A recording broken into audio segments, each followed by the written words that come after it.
السلام علیکم، hello viewers, آج ہم جانیں گے ہٹلر کے لائف کے بارے میں، جو کہ زندگی کے آخری دن ہٹلر نے اپنی شادی رچائی، جشن منایا اور پھر خود کو گولی مار لی۔ جبکہ جنگ کا سلسلہ جاری ہے، روسی فوجیوں کی طرف سے شدید گولہ باری جاری تھی، سڑکوں پر ملبے کے ڈھیر لگے ہوئے تھے۔ شادی کی تقریب شروع ہونے ہی والی تھی، گلوبزائی کی بطور ہٹلر کے گواہ کے دستخط کیے گئے، جبکہ بورمین ایوا براؤن کا گواہ بن گیا تھا، اور شادی کی سرٹیفکیٹ پر 29 اپریل کی تاریخ درج تھی۔ لیکن یہ تاریخ غلط تھی، کیونکہ رات کے 12:25 کا وقت تھا، لہٰذا اسے 30 اپریل ہونا چاہیے تھا۔ شادی کی دعوت میں ہٹلر کے 2 ذاتی معاونین اور ان کا سبزی خوار باورچی گلوبس جنرل گریپس جنرل برگفریڈ نے شرکت کی تھی۔ ایوا ہٹلر کی صحت کے لیے سب نے جام اٹھا کر نیک خواہشات کا اظہار کیا۔ ایوا نے اس دن بہت شراب پی تھی، لیکن ہٹلر نے صرف ایک گھونٹ لیا اور پرانی یادوں کو تازہ کرنے لگے۔ اس نے گلوبس کی شادی بھی یاد کی، اور لیکن پھر اچانک ان کا مزاج بدل گیا اور انہوں سے کہا سب ختم ہو گیا، سب نے مجھے دھمکایا ہے۔ اپنی زندگی کے آخری دن ہٹلر کچھ گھنٹوں کے لیے سوتے رہے، تازہ دم ہو کر اٹھے۔ یہ دیکھا گیا کہ سزائے موت کے قیدی اپنی موت سے ایک رات قبل عام طور پر پرسکون کی نیند سوتے ہیں۔ شیپ بنانے کے بعد ہٹلر نے اپنی فوج جرنیلوں سے ملاقات کی، کہا کہ انجام قریب ہے، سوویت فوج کسی بھی وقت ان کے بنکر میں گھس سکتی ہے۔ رابرٹ بائن کا کہنا ہے کہ ہٹلر نے پروفیسر حسین کو بلایا اور ان سے پوچھا کہ کیا اس کے سوڈائن زہر کے کیپسول قابل اعتماد ہیں۔ ہٹلر نے ان گولیوں کا تجربہ کرنے کے لیے اسے اپنے پیارے کتے کو کھلانے کا بھی کہا۔ تجربے کے بعد حسین نے ہٹلر کو اطلاع دی کہ تجربہ کامیاب رہا۔ پولینڈ کی سینکڑوں میں موت ہو گئی تھی۔ خود ہٹلر نے اپنے پیارے کتے کی موت کا منظر دیکھنے کی ہمت تک نہ کی۔ کتے کی موت کے بعد اس نے پولینڈی اور اس کے 6 بچوں کو ایک ڈبے میں ڈال دیا۔ ڈبے کو چارلس گارڈلر لایا گیا۔ اس کے 6 بچے اب بھی اپنی ماں کے سینے سے لگے ہوئے تھے۔ دوپہر کے 2:30 بجے ہٹلر اپنے آخری کھانا کھانے بیٹھ گیا۔ O2 گونجے کو 200 لیٹر پٹرول لانے کا حکم دیا۔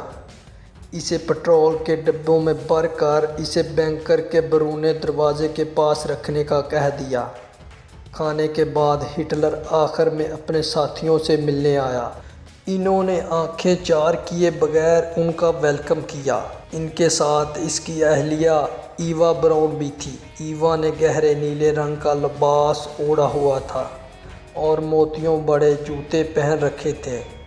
ان کی کلائی پر پلائم کی گھڑی تھی۔ پھر وہ دونوں اپنے کمرے میں چلے گئے۔ اس وقت حالات بہت ہی سنگین ہو چکے تھے۔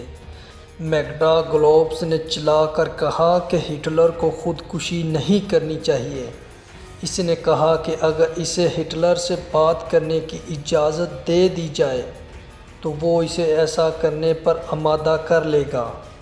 ہٹلر نے کبھی کسی سے ملاقات نہیں کی، جبکہ دروازے میں کھڑا ہٹلر کا باڈی گارڈ گونچے، جس کا قد 6 فٹ 2 انچ تھا اور وہ گریلے کی مانند دیکھتا تھا، میگڈا ہٹلر سے ملنے پر اتنا اصرار کر رہا تھا۔ گونجے نے دروازہ کھولنے کا فیصلہ کیا۔ باڈی گارڈ نے ہٹلر سے پوچھا، کیا آپ میگڈا سے ملنا پسند کریں گے؟ ہٹلر نے کہا، میں کسی سے نہیں ملنا چاہتا۔ ایوا وہاں موجود نہیں تھی، شاید وہ باتھ روم میں تھی، کیونکہ اندر سے پانی کی آواز آ رہی تھی۔ اس کے بعد اس نے دروازہ بند کر دیا۔